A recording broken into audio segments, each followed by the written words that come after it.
ચાલો નમસ્તે મિત્રો, તો આજે આપણે ફરી પાછા આવી ગયા છીએ ધોરણ 10 વિજ્ઞાન ચેપ્ટર 2 એનો આગળનો વિડીયો. આગળનો આજનો આપણો ટોપિક ભણવાનો છે એ છે જલીય દ્રાવણમાં એસિડ અને બેઝનું શું થાય છે. એસિડ અને બેઝ અને જલીય કે ભાઈ જલીય એટલે કે પાણી, પાણી એટલે કે ભાઈ H2O.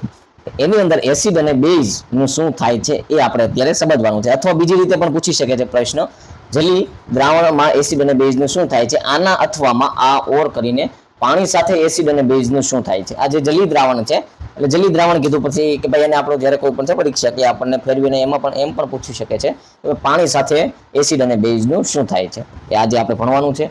તો એની અંદર એના માટે આ બધા પ્રયોગો છે. તો પ્રયોગોની અંદર આપણે એક પહેલા શીખેલા છીએ કે પ્રયોગ આમનામ ના થાય. પ્રયોગનો કંઈક હેતુ હોય, પ્રયોગમાં સાધનો વપરાય, પ્રયોગમાં પદાર્થો વપરાય, પ્રયોગની પદ્ધતિ હોય, પ્રયોગનું અવલોકન હોય, પ્રયોગનું તારણ હોય, નિર્ણય હોય. આ બધી વસ્તુઓ પ્રયોગમાં થાય એ બધીના પોઈન્ટ વાઇઝ લખવાની હોય છે અથવા પ્રયોગ પોથીમાં પણ એ હોય છે. જ્યારે પ્રેક્ટિકલ્સ આગળ આવશે ત્યારે એ વસ્તુ તમે સરળતાથી સમજી શકશો. તો અત્યારે આપણે સમજવાનું છે કે ભાઈ પ્રયોગ છે જલીય દ્રાવણમાં એસિડ અને બેઝ. તો આ આપણો હેતુ શું છે કે ભાઈ આપણે હેતુ જોવાનો છે શુષ્ક, અહીંયા જે છે બીજો પ્રશ્ન, શુષ્ક હાઇડ્રોક્લોરિક એસિડ અને હાઇડ્રોક્લોરિકની લિટમસ પત્ર પર થતી અસરનો પ્રયોગ જણાવો. તો કે ભાઈ શુષ્ક હાઇડ્રોક્લોરિક એસિડ અને ખાલી હાઇડ્રોક્લોરિક એસિડ. શુષ્ક છે આની અંદર જલ નથી, શુષ્ક સુકાઈ ગયેલો, અને આ છે હાઇડ્રોક્લોરિક એસિડ. શુષ્ક હાઇડ્રોક્લોરિક એસિડ એટલે એ ગેસ ફોર્મમાં હોય, જ્યારે આ હાઇડ્રોક્લોરિક એસિડ છે એ લિક્વિડ ફોર્મમાં હોય છે. સમજ્યા? એટલે કે શુષ્ક તો કે ભાઈ ગેસ ફોર્મ વાળો હાઇડ્રોક્લોરિક એસિડ અને લિક્વિડ ફોર્મ વાળો હાઇડ્રોક્લોરિક એસિડ, આની આપણે પ્રક્રિયા જોવાની છે. રેડી?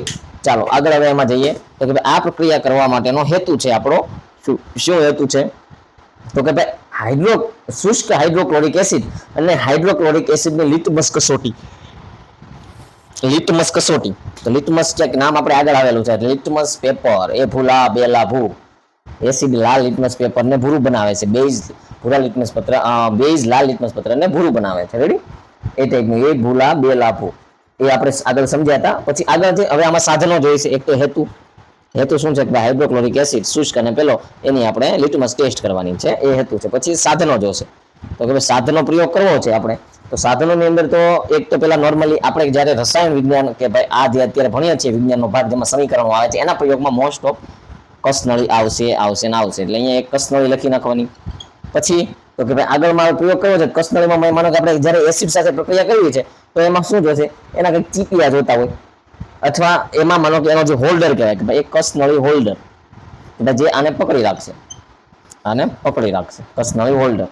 રેડી? પછી બીજું શું છે કે આપણે એની એસિડ સાથે પ્રક્રિયા કરવાની છે તો એકાદું ડ્રોપર જોશે કે જેની અંદર આપણે એસિડને લઈ શકશું ને એના ટીપા આમાં ઉમેરી શકશું, એ ટાઈપની ડ્રોપર જોઈએ. પછી તો કે ભાઈ લિટમસ ટેસ્ટ છે. લિટમસ ટેસ્ટ નો આપણો હેતુમાં હતું ને, તો લિટમસ પત્ર જોઈશે. એના માટે લિટમસ પત્ર પણ જોઈશે. ડ્રોપર આપણી પાસે આવી ગઈ છે. પછી હજી એક આપણે ગેસ બહાર કાઢવા માટે એક નળી રાખતા હતા, તો વિમોચન નળી, આમાંથી આમ નીકળે એવી વિમોચન નળી. રેડી? આ ટાઈપનું આપણે પ્રયોગમાં એટલા પ્રકારના સાધનો એમાં જોઈએ છે. હવે એમાં પદાર્થમાં શું જોઈએ છે, આ કયું છે તો કે ભાઈ NaCl અને સલ્ફ્યુરિક એસિડ H2SO4. તો કે ભાઈ એસિડની જલ સાથે પ્રક્રિયા કરવાની છે. એટલે તો અહીંયા જુઓ એક આપણે ટેસ્ટ ટ્યુબ આમ લઈએ, આ ટેસ્ટ ટ્યુબ આવી ગઈ છે. એની અંદર એને આપણે ચીપિયાથી આમ પકડાવીએ અહીંયા. પછી આની અંદર સોડિયમ ક્લોરાઇડ NaCl નું લિક્વિડ ભરેલું છે. આ આખે NaCl નું લિક્વિડ ભરેલું છે. હવે આના અંદર આપણે ટીપામાં H2SO4 નાખવાનું છે. આ દ્રાવણમાં ટીપાથી H2SO4 નાખવાનું છે. રેડી? હવે આ જ્યારે આપણે કરી પ્રોસેસ કે ભાઈ NaCl ની અંદર H2SO4 ને આપણે એડ કર્યું છે, તો જો અહીંયા પ્રક્રિયા શું છે NaCl એની અંદર H2SO4 ના ટીપા નાખ્યા. હવે પ્રક્રિયા થઈને અહીંયા જો આયનીકરણનો નિયમ Na+1 Cl -1 H2 2 hydrogen plus SO4 -2. Ready? હવે અહીંયાથી આપણે ચેક કરીએ કે ભાઈ સંયોજનનો નિયમ છે કે ભાઈ પહેલાનો ધન આયન છે, બીજાના ઋણ આયન છે, પણ SO4 -2 છે, આ +1 છે. આને +2 કરવા માટે અહીંયા 2 હોવા જોઈએ. ત્યાં 2 હોય તો સમીકરણમાં પણ અહીંયા 2 હોવા જોઈએ. અહીંયા પણ 2 ક્લોરીન થઈ ગયા. તો અહીંયા આપણે કરવાનું છે Na2SO4 એક એ બનશે. હવે આગળનામાં બીજામાં શું બને છે તો કે ભાઈ હવે જોઈએ તો કે અહીંયા Na2SO4 તો બની ગયા, પછી વધ્યું HCl, તો +2 HCl, તો અહીંયા HCl બન્યું છે. હવે આ જે અહીંયા HCl બને છે એ ગેસ સ્વરૂપે હોય છે, એટલે એની બહાર વરાળ નીકળશે. આપણે લિટમસ પત્ર હશે, લિટમસ પત્રને એક પહેલા કોરું રાખીશું અહીંયા. જ્યારે કોરે કોરાને અહીંયા આપણે રાખવાનું છે તો ભાઈ એ લિટમસ પત્રમાં કઈ કલર ચેન્જ આવે છે કે નહીં એ જોવાનું છે. બીજું તો કે બીજા લિટમસ પત્રને પાણીમાં અથવા જલીય દ્રાવણમાં બોળવાનું છે. બોળ્યા પછી અહીંયા રાખવાનું છે તો ત્યારે શું આવે એટલે જે બીજું છે એ આપણને આવશે જલ સાથે, એ શુષ્ક નથી, જે HCl છે એમાં આવશે. પણ પેલા જેને ક્યાંય જળમાં બોળ્યા વગરનું આપણે પાણીમાં નાખ્યા વગરનું કોરું લિટમસ પત્ર યુઝ કરીએ છીએ એ શુષ્ક HCl સાથેની પ્રોસેસ થશે. HCl સાથેની પ્રોસેસ એમાં થશે. જુઓ ચાલો એને આગળ આપણે સમજીએ હવે. તો કે ભાઈ એમાં જુઓ આગળ છે, મેં તમને સમજાવ્યું, આમાં જે પ્રમાણે લખેલું હોય એ આપણે વાંચી લઈશું. ચાલો જો એક કસનળીમાં 1 ગ્રામ ઘન NaCl, આ કસનળી આની અંદર 1 ગ્રામ ઘન NaCl આપણે આગળ લીધો તો એ ટાઈપમાં NaCl લઈ લીધો. પછી ઘન લઈ લો, પછી એમાં ડ્રોપરની મદદથી H2SO4 ઉમેરો. ડ્રોપર એટલે કે ટીપા નાખવાના છે H2SO4 ના ડ્રોપરની મદદથી. આમાં એટલે અહીંયા શું બન્યું NaCl પ્લસ H2SO4 નું રિએક્શન થશે. આગળ આપણે જોયું. હવે ઉત્પન્ન થતા વાયુઓની ભીના અને સૂકા લિટમસ પત્ર પર થતી અસરોનું અવલોકન કરો. ભીનું લિટમસ પત્ર પાણીમાં અથવા જલીય દ્રાવણમાં બોળ્યું છે, સૂકું છે કે સૂકે સૂકું સાવ છે, એની આપણે અસર જોવાની છે. તો એના માટે જો અવલોકન, ભૂરું લિટમસ પત્ર લાલ બને છે તો કે ભાઈ જેને ભીનું કર્યું હતું લિટમસ પત્ર એ લાલ બનશે. તો શું થશે કે ભાઈ લાલ બનતું હતું એટલે આપણે એ એસિડ ભૂરા લિટમસ પત્રને લાલ બનાવે છે. મતલબ કે અહીંયા એસિડ ઉત્પન્ન થયો છે, વાયુ સ્વરૂપે હાઇડ્રોજન ક્લોરાઇડ જાય છે. અને બીજું સૂકા લિટમસ પત્ર ઉપર એની અસર થતી નથી. આપણે જોયું હતું જલીય દ્રાવણમાં એસિડ અને બેઝનું શું થાય છે. તો કે જલીય દ્રાવણમાં સપોઝ કે એસિડ છે, એસિડનું જલીય દ્રાવણમાં રિએક્શન થાય છે, જ્યારે બેઝનું પણ મતલબમાં કે જ્યારે પાણી વગર રિએક્શન કરીએ છીએ તો એસિડ પાણી વગર જલીય દ્રાવણમાં એસિડ શું કહેવાય, જે દ્રાવણ અજલીય છે, જલીય દ્રાવણ નથી એમાં એસિડ રિએક્શન આપતો નથી, જલીય દ્રાવણમાં એ રિએક્શન આપે છે. સમજ્યા? આગળ આપણે જોઈએ તો નિર્ણય, શુષ્ક હાઇડ્રોજન ક્લોરાઇડ વાયુ HCl વાયુ એસિડિક નથી, શુષ્ક છે એ એસિડિક નથી, પરંતુ HCl નું દ્રાવણ એસિડિક છે કારણ કે તે પાણીની હાજરીમાં H+ આયનનું દાન કરે છે. તો કે ભાઈ શુષ્ક હાઇડ્રોક્લોરિક એસિડ છે કે નહીં, તો આ શુષ્ક HCl એસિડિક નથી, પણ જે જલીય છે, જે જલીય હાઇડ્રોક્લોરિક એસિડ છે એ એસિડિક છે. તો કે ભાઈ આવું કેમ? કારણ કે પાણીની હાજરીમાં HCl છે એ મુક્ત H+ ઉત્પન્ન કરે છે, H+ મુક્ત કરે છે, આ આયન કરે છે, જ્યારે પાણી વગર એ પોસિબલ નથી. ને આપણે જ્યારે એસિડની વ્યાખ્યા જોઈ હતી ત્યારે આપણે જોયું હતું કે જે કોઈ પણ અણુ છે, પરમાણુ છે, એના જે કોઈ જેના આયનીકરણથી H+ આયનનું દાન કરે છે તો એને એસિડિક પદાર્થ કહેવાય છે. તો H+ નું અહીંયા દાન થતું જ નથી એટલે એ એસિડિક નથી, પણ જ્યારે જલીય દ્રાવણમાં H+ નું દાન થાય છે એટલે એ એસિડિક છે. આગળમાં H+ આયનનું દાન કરે છે. પછી જુઓ એ આખી એક પ્રોસેસ છે, એ આપણે પતાવીએ. હાલો પછી જુઓ એમાં અહીંયા છે, જુઓ H2O પાણી લીધું, એની HCl સાથેની પ્રક્રિયા કરાવી તો અહીંયા શું બનશે કે ભાઈ એક H+, એક OH-, H+Cl- આ બની ગયું. હવે છે આપણે આની જ્યારે પ્રક્રિયા કરાવશું ત્યારે H3O+ બનશે, હાઇડ્રોનિક આયન પ્લસ ક્લોરીન માઇનસ સાથે. તો આ H+ છે ને આ બન્યો કે નહીં, હાઇડ્રોનિક આયન કહેવાય એને, હાઇડ્રોનિક આયન. અહીંયા એક H+ એને આ જે મુક્ત કર્યો હતો ને એ અહીંયા આવી ગયો છે એટલે આને એસિડ તરીકે આપણે એસિડિક મતલબ કે જે જલીય દ્રાવણ સાથે એસિડિક તરીકે વર્તે છે HCl. હવે HCl માંથી ઉત્પન્ન થતો H+ આયનનું સ્વતંત્ર અસ્તિત્વ નથી, તેથી તે પાણી સાથે પ્રક્રિયા કરીને H3O+ આયન બનાવે છે. આ H+ છે એ સ્વતંત્ર નથી રહી શકતો, આ ચંચળ છે એટલે કોઈકની સાથે એને જોડાવવું જ પડે એટલે એ અહીંયા જોડાય છે અને પછી એ હાઇડ્રોનિક આયન બનાવે છે. જે બેઝ પાણીમાં OH આયન ઉત્પન્ન કરે છે તેને આલ્કલી બેઝ કહે છે. હવે માનો કે પાણીની અંદર OH- આયન ઉત્પન્ન કરે જે બેઝ એને આલ્કલી બેઝ આપણે કહીએ છીએ. તો એના ઉદાહરણમાં બેઝમાં તમે કીધું પોટેશિયમ, સોડિયમ, આ બેને તો યાદ રાખી લેવાનું, આ તમારા ઉદાહરણમાં કામ આવશે, ક્યારેક સમીકરણ લખવું હોય તો ક્યાં કામ આવશે. પછી આગળ આવ્યું મંદનની પ્રક્રિયા. મંદન નામ ઉપરમાં કંઈક આઈડિયા આવે, મંદ પ્લસ અન, મંદનની પ્રક્રિયા. તો કે ભાઈ મંદનની પ્રક્રિયા છે એમાં જોવાનું છે. મંદન એટલે કે ધીમું પાડવું, મંદ કે ને આપણે ઘણા એમ કહીએ કે ભાઈ એની ગતિ મંદ કરો, ઓછી કરો, તો મંદ એટલે ધીમું પાડવું. મંદનની પ્રક્રિયા સમજી. એસિડ અને બેઝને પાણી સાથે મિશ્ર કરીને એકમ કદ દીઠ આયનોની સાંદ્રતામાં ઘટાડો થાય છે એને મંદનની પ્રક્રિયા કહે છે. તો કે ભાઈ એસિડ છે, બેઝ છે, એને પાણી સાથે મિશ્ર કરવાના અને જે એની આયનો છે, આયનોની સાંદ્રતા અથવા અહીંયા છે લખેલું કે કદ કરીને એકમ કદ દીઠ આયનોની સાંદ્રતામાં ઘટાડો કરવામાં આવે. તો કે એકમ કદ દીઠ આયનોની સાંદ્રતામાં ઘટાડો કરવામાં આવે એને મંદન કહેવાય. મંદન પ્રક્રિયા શું છે? એસિડ અને બેઝ એની અંદર પાણી, તો કે પાણીની મદદથી એની અંદર જે એસિડ અને બેઝના એકમ કદ દીઠ આયનોની સાંદ્રતા છે એને ઘટાડવામાં આવે, એને મંદન કહેવાય છે. હવે આને ટૂંકમાં આપણે સમજીએ, જ્યારે લીંબુનો રસ આપણી પાસે છે, લીંબુમાંથી રસ કાઢીએ તો પ્યોર ફોર્મમાં રસ, તો એ વધારે ખાટો હોય છે, એની ખાટાશ વધારે હોય. પણ એમાં માનો કે આપણે 1 ગ્લાસ પાણી નાખ્યું એટલે એની ખાટાશ શું થઈ? ઓછી પડી. તો આપણે શું કર્યું? લીંબુના રસની જે સાંદ્રતા હતી એને પાણી વડે આપણે ઓછી કરી, એટલે એના રસની જે ખટાશ હતી એને ઓછી કરી, એની સાંદ્રતામાં ઘટાડો કરો. બસ એને આપણે વિજ્ઞાનના શબ્દોમાં ઢાળવાનું છે. ટૂંકમાં સમજવાનું છે કે એક આપણી પાસે લીંબુ છે આખું, એનો આપણે રસ કાઢ્યો. સપોઝ કે રસ એનો નીકળ્યો, આપણી પાસે 10 ml રસ નીકળ્યો. હવે આ જે 10 ml છે ને આમાં ફૂલ ખાટાશ છે, એને તમે કદાચ થોડું કંઈ મેકશો ને જીભ ઉપર તો તમારે આમ કે આંખું બંધ કરાવી દે ને એ ટાઈપની એની અંદર ખાટાશ છે. પણ એ 10 ml જે રસ છે એને 1 ગ્લાસ પાણીમાં નાખી દો તો હવે બની ગયો આખો 1 ગ્લાસ, પણ આખો ગ્લાસ ખાટો હશે. પણ જેટલો 10 ml ની જે સાંદ્રતા હશે, જેટલી ખટાશ આમાં હશે ને એના કરતા આ ગ્લાસમાં ઓછી ખટાશ હશે. સમજ્યા? શું કામ? કારણ કે એની સાંદ્રતામાં જે એના આયનોની એકમ કદ દીઠ આયનોની સાંદ્રતા છે એ એની ઘટી ગઈ. શું કામ ઘટી ગઈ? કારણ કે એનું પાણી સાથે મિશ્રણ કર્યું. આપણે પાણી સાથે મિશ્રણ કર્યું તો જે જગ્યાએ ખાલી એક સ્પેસિફિક ખાટા જે આયનોની હતી એને પાણીના તટસ્થ આયનોએ પણ એમાં લઈ લીધી જગ્યા, એને ડાયલ્યુટ થવું પડ્યું, એટલે એની સાંદ્રતા ઘટી. એટલે મંદનની પ્રક્રિયા કોને કહેવાય છે? કે ભાઈ એસિડ અને બેઝની અંદર પાણી નાખી, પાણી ઉમેરી અને એના એકમ કદ દીઠ આયનોની સાંદ્રતામાં ઘટાડો કરવામાં આવે, એને મંદનની પ્રક્રિયા કહેવાય છે. ટૂંકમાં આપણે એને કહીએ કે મંદનની પ્રક્રિયા એક જે સાંદ્રતા વાળું છે, જેનો જૂથ છે એને છૂટા પાડીને એની જે મતલબ જે અસરકારકતા છે એને ઘટાડવી, એને મંદનની પ્રક્રિયા કહેવાય છે. આગળ છે એસિડને મંદ કરતી વખતે એસિડમાં પાણી ઉમેરવાને બદલે પાણીમાં એસિડ ઉમેરવામાં આવે છે. આ એક મોસ્ટ ઇમ્પોર્ટન્ટ વસ્તુ છે કે એસિડ છે ને એને જ્યારે મંદ કરીએ ને તો એસિડની અંદર પાણી ઉમેરવામાં નથી આવતું, પણ પાણીમાં એસિડ ઉમેરવામાં આવે છે. તો કે આ બે પાત્ર છે, આ લઈ લીધા, આમાં છે એસિડ, એમાં બી છે, આમાં છે પાણી. રેડી?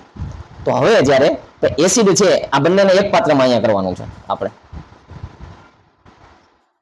આની અંદર. તો હવે કેવું કરવું પડશે? આમાં કાં તો આપણે પાણીને આમાં નાખવું પડશે એસિડમાં, કાં આપણે એસિડને પાણીમાં નાખવું પડશે. તો હવે આના માટેનું એક છે કે ભાઈ આ એક વસ્તુ તમે જ્યારે પ્રયોગશાળામાં જશો ત્યારે પણ આ તમને આવડેલી હશે તો તમને ઓછું નુકસાન થશે.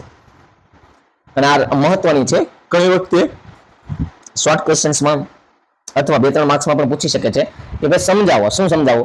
તો કે ભાઈ જ્યારે એસિડ મંદનની ક્રિયા થાય છે તો ત્યારે એસિડને પાણીમાં નાખવામાં કેમ આવે છે? તો ત્યારે આપણે સમજાવવાનું કે થાય એ તમને અત્યારે કહું છું. એસિડ શું છે? જલદ પદાર્થ છે, જલદ પ્રવાહી હોય છે એસિડ, કે જે તમારી ત્વચા ઉપર અથવા કોઈ પણ બાળી શકે એવી વસ્તુ એસિડ છે. પાણી છે, પાણી તો તટસ્થ પાણી તમે ગમે એ રીતે સાદા પાણીને યુઝ કરી શકો છો. રેડી? તો હવે જ્યારે એસિડને આપણે માનો કે સપોઝ કે પાણી છે એને આપણે નાખીએ છીએ એસિડમાં, પાણીને પહેલા આપણે એસિડમાં નાખ્યું, ચાલો કયો તો અહીંયા શું થાય કે અહીંયા એસિડની સાંદ્રતા વધારે છે, એનો જથ્થો વધારે છે. પાણી તો પેલા કેવું અહીંયાથી 10 ml પડ્યું સપોઝ, પણ અહીંયા એસિડ તો 100 ml છે, ઉદાહરણ તરીકે કહું છું. તો આ 100 ml નું બળ વધારે છે 10 ml કરતા. તો આ બંનેમાં શું થશે? તો એસિડ અને પાણી વચ્ચેની પ્રક્રિયા ઉષ્મા ક્ષેપક પ્રક્રિયા છે, કે એમાં ઉષ્મા ઉત્પન્ન થાય છે. ઉષ્મા ક્ષેપક પ્રક્રિયા છે, ઉષ્મા ઉત્પન્ન થઈ છે. તો આમાંથી જે ઉષ્મા ઉત્પન્ન થશે એટલે એસિડના પરપોટા સ્વરૂપે, આમ કેમ આપણે ગરમ તેલની અંદર પૂરી નાખીએ અને કેમ છાંટા ઉડે, એમ એસિડના છાંટા ઉડશે. એ જે છાંટા ઉડશે એ કોઈ પણની માથે પડી શકે છે, ત્યાં આપણને ચકામું પડી જાય, ત્યાં આપણી સ્કિન દાજી જાય, આવું થાય. શું કામ થાય છે? કે ભાઈ એસિડ અને પાણી બંનેની વચ્ચેની પ્રક્રિયા ઉષ્મા ક્ષેપક છે, અને એસિડની સાંદ્રતા પાણીની કમ્પેરિઝનમાં વધારે છે. એટલે કે એની અંદર પાણી નાખીએ છીએ આપણે તો શું થાય છે કે એસિડમાંથી જે પેલા સ્પાર્ક સ્વરૂપે નીકળે કે જેના છાંટા ઉડે એ આપણને બજાવી શકે છે. એટલે શું થયું? એસિડમાં પાણી નખાય તો કે ભાઈ એસિડની અંદર પાણી નખાય ને જ્યારે એનું આપણે દ્રાવણ બનાવતા હોઈએ ત્યારે. તો બીજો વિકલ્પ એમાં થાય કે ભાઈ એસિડને પાણીમાં નાખીએ તો, આમ રિવર્સ કરીએ તો એસિડને આપણે પાણીમાં નાખીએ તો આપણે નાખી શકીએ? તો હા, નાખી શકીએ. શું કામ? કારણ કે પાણી છે અહીંયા, સપોઝ કે પાણી 100 ml છે તો એસિડ તો આપણે અંદર સીધું 100 ml જ નાખવાના, એસિડ ધીમે ધીમે જ નાખવાનું, એટલે આપણે 10 ml એસિડ નાખ્યું. આમાં પણ પ્રક્રિયા તો થશે કે ભાઈ ઉષ્મા ક્ષેપક નહીં તે, પણ જે ઉષ્મા બનશે એને પાણી એને મેન્ટેન કરી શકશે, પાણી એ ઉષ્માને ડિઝોલ્વ કરી શકશે, કારણ કે પાણી પાસે પોતાની એવી ઉષ્મા છે નહીં. જ્યારે એસિડ પોતે તે જલદ છે, દહદ છે, એટલે કે 10 ml જ્યારે અંદર આવશે એસિડ તો પાણી એને શોષી લેશે, પાણી એને ડાયલ્યુટ કરી નાખશે. એની સાંદ્રતા જે કંઈ પણ હશે એને પાણી એમાંથી 10માં ભાગની કરી નાખશે. 10 ml 100 ml માં નાખશું એટલે એની સાંદ્રતા ઘટી જશે, બહાર એના કોઈ છાંટા નહીં ઉડે. એટલે હંમેશા માટે જ્યારે પણ પાણી અને એસિડનું મિશ્રણ કરવામાં આવે છે તો એસિડને તે પાણીમાં ઉમેરવામાં આવે છે. સપોઝ કે હાઇડ્રોક્લોરિક એસિડ છે એને આપણે માનો કે જેની સાંદ્રતા 100% છે એને આપણે 50% કરવી છે, તો હાઇડ્રોક્લોરિક એસિડની અંદર આપણે શું નાખવાનું છે? તો કે પાણી નાખવાનું છે, તો કે H2O. તો હવે એને કઈ રીતે નાખવાનું, તો કે H2O છે કે નહીં, પાણીની અંદર આપણે હાઇડ્રોક્લોરિક એસિડ નાખવાના. હાઇડ્રોક્લોરિક એસિડને આપણે એક અલગથી ટ્યુબમાં લઈ લેવાની, પાણી એક બીકરમાં ભર્યું હશે, એ ટ્યુબમાંથી હાઇડ્રોક્લોરિક એસિડને પાણીમાં નાખવાના, જેનાથી એની સાંદ્રતા 50% લાવવાની આપણે. આ ટાઈપમાં હોય છે. એટલે આ એક તમારે યાદ રાખવાનું છે કે શું કામ વાળું મેં તમને સમજાવ્યું. શું કામ કે ભાઈ જ્યારે એસિડની સાંદ્રતા ઘટાડવામાં આવે ત્યારે પાણીમાં એસિડ નાખવામાં આવે છે. તો એ મેં તમને અત્યારે કીધું કે ભાઈ જ્યારે ઉષ્માક્ષેપક પ્રક્રિયા થાય છે, ટૂંકમાં એક એટલે ઉષ્માક્ષેપક થાય એટલે ઉષ્મા છૂટે એટલે કે ભાઈ એ એના છાંટા ઉડાડી શકે છે, કે જે એની સાથે મતલબમાં કે એનું એક આખો એક ઓરા બને છે ગરમ, કે જે સામેવાળાને દુજાડી શકે છે. એટલે શું કરવાનું આપણે કે ભાઈ પાણીની અંદર એસિડને નાખીએ તો પાણી એની ઉષ્માને શોષી લે અને એવા છાંટા ના ઉડે. રેડી? આ એક હતું અગત્યનું, મેં તમને કહી દીધું છે. હવે આગળ છે આપણે જો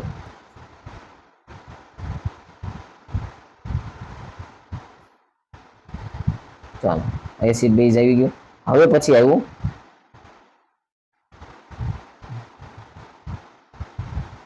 જુઓ, હવે છે પીએચ માપક્રમ આગળ આપણે ભણવાનો છે. અને બીજું છે, એક મિનિટ, હા જો આમાં એક હજી બીજું છે કે ભાઈ એસિડ છે અને બેઝ છે. એસિડ છે અને બેઝ છે, આનું મંદન કરવાનું છે. આપણે સમજ્યા કે મંદ કરવાનું છે. તો મંદ ક્યારે? સાંદ્ર હોય, મંદ હોય. એસિડમાં પાછા બે પ્રકાર થાય કે ભાઈ એક છે એ સાંદ્ર એસિડ, હું સાંદ્રતા કહેતો હતો ને, સાંદ્ર એસિડ. બીજું છે એ મંદ એસિડ, જે એસિડ મંદ હોય છે. એવી જ રીતે અહીંયા બેઝમાં સાંદ્ર બેઝ કે જે પ્રબળ બેઝ હોય છે, અને આ મંદ બેઝ. રેડી? તો હવે સાંદ્ર બેઝ, મંદ બેઝ આ બધું છે શું સાહેબ, એ અમને કઈ આઈડિયા નથી આવતો. એમાં કહું, એસિડ કોને કહેવાય? H+ નું દાન કરે. બેઝમાં શું હોય છે કે ભાઈ બેઝની અંદર આપણે OH- હોય છે. રેડી? આપણે જોયું આગળની પ્રક્રિયાઓ કરી કે ભાઈ સાંદ્ર એસિડ કોને કહેવાય? કે જે એસિડ, આ જે કોઈ પણ એસિડ છે એની અંદર H+ ની માત્રા વધારે હોય એને સાંદ્ર એસિડ કહેવાય. મંદ એસિડ કોને કહેવાય? જેની અંદર H+ ની માત્રા ઓછી હોય. હવે આને શું કરવાનું? દાન કરવાનું તો H+, કે જેને દાન કરવાની કેપેસિટી વધારે છે. દાન આપી શકે કોણ છે? કે જેની પાસે ખરેખર પડેલું વધારે છે, એ જ તેને આપી શકવાનો છે. તો એ જ તે હંમેશા જેની પાસે ઓછું પડેલું છે એના કરતા વધારે બળવાન થાય, તો એ સાંદ્ર એસિડ બને. જેની પાસે ઓછું છે તો એ ક્યાંથી વધારે આપી શકવાના છે? તો એ મંદ એસિડ બને. એ જ રીતે બેઝમાં પણ એ જ ગુણધર્મ લાગુ પડે છે, એમાં OH લાગુ પડે છે. આ રીતે થાય છે. H+ જેની પાસે વધારે તો એની સાંદ્રતા વધારે. એવી જ રીતે બેઝમાં જેની પાસે OH- વધારે તો એની સાંદ્રતા વધારે, એ બેઝ વધારે છે. હવે પછી આગળ આપણે ભણવાનું છે પીએચ માપક્રમ. આના પહેલાનો પાઠ હતો, મેં એમાં તમને કીધું હતું કે પીએચ વડે આપણે આની એસિડિકતા અને બેઝિકતા ને બધું મપાય છે. તો જોઈએ પીએચ માપક્રમ. પીએચ માપક્રમ. હવે સાહેબ તમે એમ કહેશો કે સાહેબ આ પીએચ ને આ ટાઈપમાં કેમ લખ્યું, પી સ્મોલ ને એચ બિગ ને એવું? તો હવે આ માટેનું એક છે કે આ પી છે ને, આ પી એ જર્મન ભાષામાંથી લીધેલો છે. હવે એનો મતલબ થાય છે શક્તિ. પી છે જર્મન શબ્દ પોટેન્સ છે ને, એમાંથી આ પી લીધેલો છે. પોટેન્સ નો મતલબ થાય છે શક્તિ જર્મન ભાષામાં. રેડી? હવે જોઈએ પીએચ માપક્રમ. પીએચ પહેલા શું? એસિડ કે બેઝની પ્રબળતા નક્કી કરવા માટે પીએચ માપક્રમનો ઉપયોગ થાય છે. એસિડ કે બેઝ છે, એસિડ કે બેઝ ની પ્રબળતા, એની પ્રબળતા નક્કી કરવા માટે પીએચ માપક્રમનો ઉપયોગ થાય છે. પ્રબળતા કોણ? તો કે આપણે આગળ જોયું સાંદ્રતામાં મંદ અને વધારે, તો કે H+ અને OH- એની પ્રબળતા છે, એના ઉપરથી નક્કી કરવાનું છે. રેડી? પ્રબળતા એટલે કેનામાં કેટલા H+ છે, કેનામાં કેટલા OH- વધારે ઓછા છે. પીએચ માપક્રમની શોધ લોરેન્સે કરી હતી. હવે પીએચ માપક્રમ છે તો આની શોધ કોણે કરી હતી? લોરેન્સ નામના વૈજ્ઞાનિકે પીએચ માપક્રમની શોધ કરી હતી. પીએચ માનો પી છે એ પોટેન્જ, આપણે કહીએ ને કે પોટેન્શિયલ, એમ અહીંયા પોટેન્જ દર્શાવે છે. પોટેન્જ જર્મન ભાષાનો શબ્દ છે, એનો મતલબ શક્તિ એવું થાય છે. પીએચ માપક્રમ છે એ એસિડ કે બેઝની શક્તિ જ આપણને દર્શાવે છે કે ભાઈ પ્રબળ એસિડ હશે તો એની વધારે શક્તિ હશે, મંદ એસિડ હશે તો ઓછી શક્તિ હશે, પ્રબળ બેઝ હશે તો એ વધારે સાંદ્રતા વાળો વધારે શક્તિ વાળો હશે, મંદ બેઝ હશે તો એઝ કમ્પેર ટુ ઓછી એની કેપેસિટી હશે. હવે પછી પીએચ માપક્રમમાં 0 થી 14 અંક દર્શાવે છે. આપણે આગળ તમને કીધું હતું આના આગળના ભાગમાં પીએચ માપક્રમ છે આ અહીંયાથી લઈએ, ચાલો 0 થી 14 સુધીનો દર્શાવે છે. આ 0, આ 14, આ 7. રેડી? આ માપક્રમ દર્શાવે છે. એસિડની પીએચ 0 થી 7 વચ્ચે હોય છે, તો કે આનીથી આ 7 ની વચ્ચે હોય આ છે એસિડ, અને 7 થી 14 ની વચ્ચે હોય આ છે બેઝ. રેડી. આપણે આગળ મેં તમને સમજાવ્યું હતું. અને તટસ્થ દ્રાવણની pH 7 હોય છે. તો કે 7 હોય, એક તો 7 થી નીચે આવે, એક 7 થી ઉપર આવે, તો 7 હોય એને શું કહેવાય? તટસ્થ દ્રાવણ. અહીંયા આપણે સાદું પાણી લઈશું. તટસ્થ દ્રાવણ સાદું પાણી છે. રેડી. પછી આગળ જતા હજી ભણવામાં આવશે કે લોહીની pH કેટલી હોય છે, બધું આવે છે. જો જેમ એસિડની pH ઓછી તેમ તેની એસિડિકતા વધારે. સપોઝ સમજો pH ઓછી તો એસિડિકતા વધારે. માનો કે જેમ આ 7 છે, કોઈકની pH 6 છે કોઈક એસિડની, અને કોઈકની 4 છે, તો આમાંથી વધારે સાંદ્રતા વાળો એસિડ 4 કહેવાશે, 6 વાળો નહીં. ઓછો આંકડો આવશે ને એ કહેવાશે. એટલે મતલબ કે આ દોર્યા પછી જેમ આની પ્રબળતા, એસિડની પ્રબળતા આ સાઈડ આવો 7 થી નીચે, એમ પ્રબળતા વધે. જ્યારે બેઝમાં 7 થી 14 તરફ જાઓ એમ પ્રબળતા વધે. બે ઓપોઝિટ એરા થાય છે, સમજ્યા? 7 કરતા નીચે જેમ આવો એમ એની પ્રબળતા વધે. બેઝમાં 7 કરતા ઉપર જાઓ એમ એની પ્રબળતા વધે. એટલે સાતડો દોરીને બે દિશામાં એક એક તમારે દર્શાવી દેવાના છે એરા. પ્રબળતા વધે છે એમ એસિડિકતા વધે. પ્રબળતા વધે મીન્સ કે એસિડિકતા વધે. 7 થી 0 માં આવો એટલે આની એસિડિકતા વધે. જેની pH 6 છે અને જેની pH 2 છે, તો 2 pH વાળો એસિડ વધારે સાંદ્ર એસિડ કહેવાશે, વધારે પ્રબળ એસિડ કહેવાશે. એવી જ રીતે બેઝમાં કોઈક બેઝની pH 8 છે અને કોઈકની બેઝની pH 13 છે, તો 13 pH વાળો જે કોઈ પણ બેઝ છે એ વધારે પ્રબળ કહેવાશે, વધારે બેઝિક કહેવાશે. પછી આગળમાં એનાથી આપણે સમજીએ તો કે ભાઈ 7 નો, બેઝ નો, તટસ્થ નું એ આપણે બધું સમજી ગયા. હવે આગળ પછી એમાં છે જો બેઝ અને એસિડ. બેનું તમને કીધું કે 7 વચ્ચેનું એનું શું છે. પછી પ્રબળ એસિડ અને પ્રબળ બેઝ કોને કહેવાય? તો હવે અહીંયા કીધું ભાઈ 7 થી નીચે આવીએ એમ આની એસિડિકતા વધતી જાય, એટલે પ્રબળ એસિડ આ બને. અહીંયા 7 થી 14 ની વચ્ચે જ્યારે જઈએ તો અહીંયા પ્રબળ બેઝ બને છે. રેડી. પ્રબળ એસિડ અને પ્રબળ બેઝ. તો પ્રબળ એસિડ કોને કહેવાય અને પ્રબળ બેઝ કોને કહેવાય? તો આમાં એક નોર્મલી આપણે સમજીએ તો H+ ની વાત હતી. જેની અંદર H+ વધારે હોય એ પ્રબળ એસિડ થતા હશે. તો આપણે જોઈએ જે એસિડનું પાણીમાં સંપૂર્ણપણે આયનીકરણ થાય તો તેને પ્રબળ એસિડ કહે છે. અને બેઝમાં જે બેઝનું પાણીમાં સંપૂર્ણપણે આયનીકરણ થાય તો તેને, હવે જુઓ પ્રબળ એસિડ શું છે? તો ભાઈ પાણીની અંદર આયનીકરણ, આયનો છે. અને આ H+ આપણને ક્યાં મળતો હતો? તો પાણીમાં જ્યારે એની પ્રોસેસ થતી હતી ત્યારે H+ આયન સ્વરૂપે મળતો હતો. એટલે પાણીમાં સંપૂર્ણપણે આયનીકરણ થાય, સંપૂર્ણપણે આયનીકરણ થાય.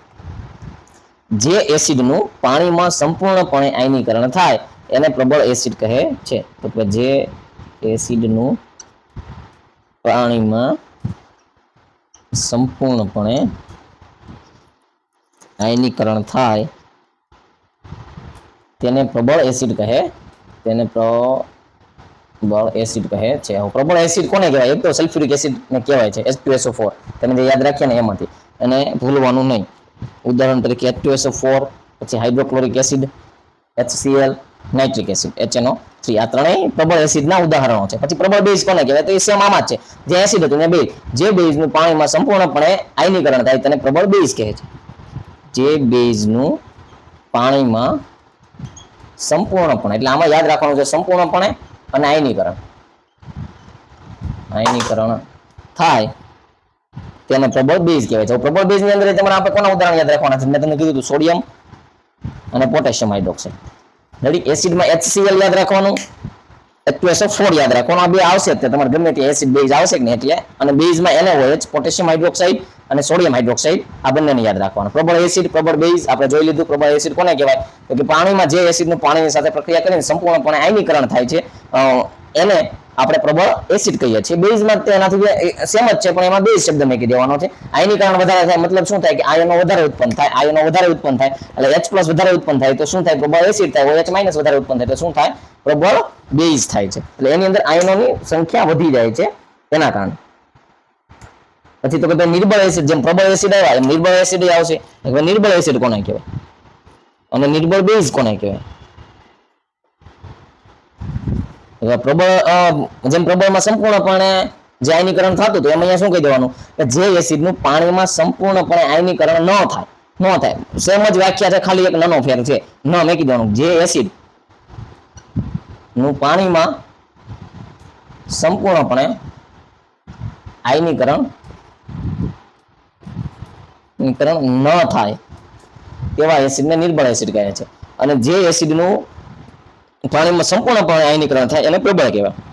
સંપૂર્ણપણે આયનીકરણ, જો બધી પૂરેપૂરું આયનીકરણ થાય તો આયનો વધારે ઉત્પન્ન થાય, આયનો વધારે ઉત્પન્ન થાય મતલબ કે H+ વધારે છે, H+ જેમ વધારે છે એમ એની સાંદ્રતા વધે છે. હવે જ્યારે સંપૂર્ણપણે આયનીકરણ નથી થતું મતલબ કે H+ ઓછા ઉત્પન્ન થાય છે, H+ ઓછા એટલે એની સાંદ્રતા વધારે, સાંદ્રતા ઓછી, અને જેની પણ સાંદ્રતા ઓછી એટલે એ નિર્બળ એસિડ બને અથવા નિર્બળ બેઝ બને. સેમ એમાં છે બેઝમાં, જે બેઝનું પાણીમાં સંપૂર્ણપણે આયનીકરણ ન થાય એવા બેઝને નિર્બળ બેઝ કહેવાય છે. તો હવે નિર્બળ બેઝનું ઉદાહરણ તો હશે, નિર્બળ એસિડનું ઉદાહરણ હશે, રેડી ને? એટલે નિર્બળ એસિડમાં છે કાર્બોનિક એસિડ છે, ફોર્મિક એસિડ છે.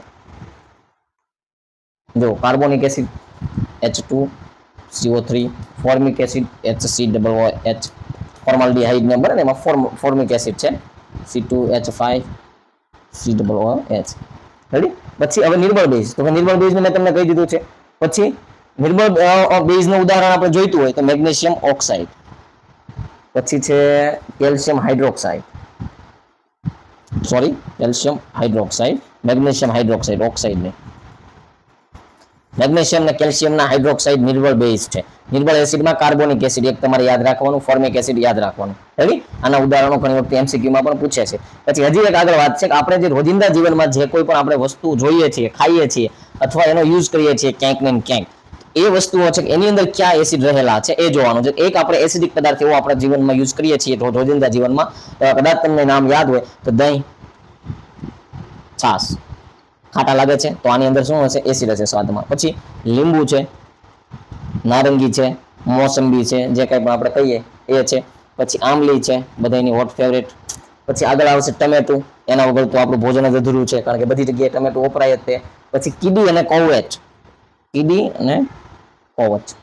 પછી વિનેગરને પણ ઘણા જોયેલો જ છે, યાદ આવી ગયું હશે. આમાં જે જેટલી લેડીઝો હશે એ બધાને યાદ આવી જ જશે. તો આપણે દહીંની અંદર શું હોય છે? દહીંની અંદર કયું એસિડ હોય? તો કે ભાઈ દહીંની અંદર લેક્ટિક એસિડ હોય. તો કે ભાઈ લેક્ટિક એસિડ ક્યાં હોય? તો કે ભાઈ દહીં કેમાંથી બને? દૂધમાંથી. છાશ કેમાંથી બને? દહીંમાંથી. એટલે આ ગમે એમ તો દૂધના જ છોકરા છે. હવે દૂધની અંદર એક લેક્ટોઝ કરીને શુગર હોય છે, લેક્ટોઝ નામની શુગર હોય છે. હવે એ લેક્ટોઝ જે છે ને એને લેક્ટોબેસિલાઈ નામના બેક્ટેરિયા હોય છે. એ લેક્ટોઝનું લેક્ટિક એસિડમાં વિઘટન કરે છે, જે આપણે કહીએ ને કે આથવણની ક્રિયા થાય. કારણ કે દૂધની અંદર આપણે છાશનું એક ટીપું નાખી દઈએ એટલે પછી એનું દહીં બની જાય છે 24 કલાકમાં, 12 કલાકમાં. તો એ પ્રોસેસ કઈ છે? એ શું થયું? આથવણની ક્રિયા. આછું જે આપણે ટીપું છાશ નાખીને એ આપણે જે આમ તો નોર્મલ ભાષામાં છે, પણ એ વિજ્ઞાનની ભાષામાં શું છે? આપણે એને કલ્ચર આપ્યું છે, બેક્ટેરિયલ કલ્ચર. આગળ જતા જ્યારે તમારે માઇક્રોબાયોલોજી આવશે ત્યારે તમને આઈડિયા આવશે. એ આપણે એક એને કલ્ચર આપ્યું છે. કયું આપ્યું છે? બેક્ટેરિયલ કલ્ચર, જેની અંદર લેક્ટોબેસિલાઈ નામ, છાશમાં લેક્ટોબેસિલાઈ નામના બેક્ટેરિયા હોય છે. એટલે એને આપણે દૂધમાં નાખ્યા. દૂધમાં નાખશું ને આપણે લેક્ટોબેસિલાઈ નામના બેક્ટેરિયાને, એટલે દૂધમાંનું લેક્ટોઝ શુગર જે છે ને એને એ કન્ઝ્યુમ કરશે, ખાશે ને એમાંથી એ લેક્ટિક એસિડ બનાવશે. એટલે કે ભાઈ દૂધમાંથી દહીં બની જાય છે, ઢેફા સ્વરૂપે હોય છે. એની અંદર લેક્ટિક એસિડ હોય છે. હવે લેક્ટિક એસિડ જ્યારે દહીં બની ગયું તો આપણે એને વલોવીએ, એમાંથી માખણને પણ લઈએ અલગ, છાશને અલગ પાડી લઈએ, એટલે પાછું લેક્ટિક એસિડ બેમાં આવી ગયું. માખણમાં છે અને છાશમાં છે, પણ માખણમાંથી આપણે એને ઘી સ્વરૂપમાં કરીએ એટલે આપણે એને બાળી નાખીએ છીએ. છાશમાં જ્યારે જીવંત હોય છે લેક્ટિક જે પેલું એસિડ બને છે એના માટેના લેક્ટોઝ, જે લેક્ટોઝમાંથી લેક્ટોબેસિલાઈ નામના જે બેક્ટેરિયા છે એ આપણા પેટની હેલ્થ માટે સારા છે. પેટમાં પણ આપણા અંદર બેક્ટેરિયા હોય છે, એ કહેવાય ને કે ગુડ હેલ્થ બેક્ટેરિયામાં એનું નામ આવે છે, કે જે આપણા પેટની હેલ્થ માટે સારા છે. એટલે ટૂંકમાં યાદ રાખો કે દહીં છાશમાંથી લેક્ટિક એસિડ હોય છે, દહીં છાશમાં. લીંબુમાં કયું હોય છે? લીંબુ નારંગીમાં સાઇટ્રિક એસિડ હોય છે, સાઇટ્રિક એસિડ. પછી આમલીની અંદર કયું એસિડ હોય છે? તો કે થોડું અઘરું છે, ટાર્ટરિક એસિડ. ટમેટા આપણે ખાઈએ તો ટમેટાની અંદર કયું હોય છે? Oxalic acid, oxalic acid. પછી હવે કીડી અને કોવચ, એમાં શું હોય છે? મિથેનોઇક એસિડ, જેને ફોર્મિક એસિડ કહેવાય છે. આપણે આગળ જોયા મિથેનોઇક એસિડ અને ફોર્મિક એસિડ કહેવાય છે. જ્યારે આપણે પ્રબળ એસિડ અને નિર્બળ એસિડ જોતા હતા તો આ નિર્બળ એસિડનું ઉદાહરણ છે ફોર્મિક એસિડ, જેને મિથેનોઇક એસિડ પણ કહેવાય છે, અને જે કીડીઓમાં જોવા મળે છે. પછી વિનેગર આપણે જોયું હશે મંચુરિયનની લારી વ્હાઇટ કલરના બોટલની અંદર જે હોય ને એને વિનેગર કહેવાય. એની અંદર ethanol acid, acetic acid, ethanol એસિડને એસિટિક એસિડ પણ કહેવાય છે. એટલે આપણે એમાં યાદ રાખવાનું છે એસિટિક એસિડ. રોજિંદા જીવનમાં આપણને ખબર પડે ભાઈ કોઈક આપણી સામે લીંબુ ચૂહે છે, લીંબુ શરબત પીવે છે, ખબર પડે કે સાઇટ્રિક એસિડ કન્ઝ્યુમ કરે છે. છાશ પીવે છે તો ખબર પડે કે લેક્ટિક એસિડ એ કન્ઝ્યુમ કરે એટલે ખાય છે. આંબલી છે તો એમાં ટાર્ટરિક એસિડ હોય છે, ટમેટો છે તો એમાં ઓક્ઝેલિક એસિડ હોય છે, કીડી હોય છે તો કીડીની અંદર મિથેનોઇક એસિડ હોય છે જેને ફોર્મિક એસિડ કહેવાય છે. વિનેગર છે ઇથેનોલ એસિડ અથવા એસિટિક એસિડ. વિનેગર છે તો હજી આમાં તમને આમાંથી એમસીક્યુ આવી શકે કે ભાઈ દહીં ને છાશમાં નીચેનામાંથી ક્યુ એસિડ જોવા મળે છે તો કે લેક્ટિક એસિડ. ઘણી વખત એમ પૂછે કે લેક્ટિક એસિડ નીચેનામાંથી કયા ખાદ્ય પદાર્થમાં જોવા મળે છે તો એમાં દહીં ને છાશ હોઈ શકે. એ રીતે તમારે માનો કે સાઇટ્રિક એસિડ નો પૂછે, આંબલીમાં ટાર્ટરિક એસિડ નું પૂછે, ટમેટામાં ઓક્ઝેલિક એસિડ નું પૂછે. આ જે ટમેટા વાળું છે કે ને મોસ્ટ આઈએમપી છે ઓક્ઝેલિક એસિડ વાળું મારી દ્રષ્ટિએ, એટલે આને યાદ રાખજો. રેડી? તો આ બધા એસિડ જે આપણા રોજિંદા જીવનમાં કદાચ એક્ઝામમાં ના પૂછે તો શું થઈ ગયું, પણ આપણને ખબર છે કે ભાઈ આ મારા માટે શું ઉપયોગી છે શું નથી. એના માટે આપણે જ્યારે કન્ઝ્યુમ કરીશું આ એક આપણી પાસે જનરલ નોલેજ છે. આ જ્યારે તમે આગળ જશો જીપીએસસી ની, યુપીએસસી ની કે કોઈ પણ સરકારી પરીક્ષાની એક્ઝામ આપશો, સરકારી જોબની એક્ઝામ આપશો, સરકારી એક્ઝામ આપશો ત્યારે આ બધી વસ્તુઓ એમાં આવે છે. એમાં પૂછે છે કે ફલાણાની અંદર શું હોય છે, અત્યારથી તમારી પાસે આ ક્લિયર હોય તો ત્યારે તમને એ આવડે, તમારા માટે ઈઝી છે, એ માર્ક્સ તમારો જાય નહીં. અને એક બીજું છે કે ભાઈ તમે જ્યારે કોઈ બે માણસોની વચ્ચે બેઠા છો, તમને ખબર છે ભાઈ દહીંની અંદર લેક્ટિક એસિડ હોય, તમે ત્યાં મારીને એમ કહેવાય કે ભાઈ એક થોડુંક ભાઈ એક પેલો વટે કરી શકો છો, સમજ્યા? એટલે આ ટાઈપની વસ્તુ છે, આ બધી રોજિંદા જીવનમાં આવે છે. આને યાદ રાખવી સરળ રહે છે. જ્યારે પણ આપણા મમ્મી ટમેટા સુધારતા હોય તો આપણે યાદ રાખી લેવાનું ભાઈ મમ્મી પાસે જે ટમેટો છે એની અંદર ઓક્ઝેલિક એસિડ છે, સમજ્યા? જેમ આપણે લીંબુ સુધારતા હોય તેમાં સાઇટ્રિક એસિડ યાદ રાખવાનું, વિનેગર છે વિનેગરની અંદર એસિટિક એસિડ અથવા ઇથેનોઇક એસિડ, એટલે આ ટાઈપના એસિડ્સ છે. તો આની સાથે આપણે અત્યારનું આ પતાવીએ છીએ. હવે આગળનું આપણે આગલા ભાગમાં જોઈશું. કંઈ પણ ના સમજાણું હોય તો જરૂરથી કોમેન્ટ કરજો, ચેનલને સબસ્ક્રાઇબ કરજો. અને બીજી એક વાત કે જ્યારે તમને નથી સમજાતું ત્યારે તમે કોમેન્ટ લખી નાખજો. તમારા માટે પાછો એ ટોપિક પર વિડીયો પણ બનાવી દઈશ જે તમને નથી સમજાતું એના માટેનો. જો તમે કહેતા હશો તો અહીંયા યુટ્યુબમાં અપલોડ કરી દઈશ, તમે કહેતા હશો તો પર્સનલ તમને મેઇલ અથવા જે કંઈ પણ રીતે ટેગ કરીને તમારો કોન્ટેક્ટ કરીને તમારા માટે મોકલાવી દઈશ. પણ આ બધું શીખવાનું છે, ભૂલવાનું નથી. આ કેમેસ્ટ્રી છે, કેમેસ્ટ્રી તમારે આગળ જતાં બહુ કામમાં આવે છે. કેમેસ્ટ્રી ભણવાની કેમેસ્ટ્રી છે, બીજી કોઈ કેમેસ્ટ્રી નથી. સારું, ચાલો, ટાટા.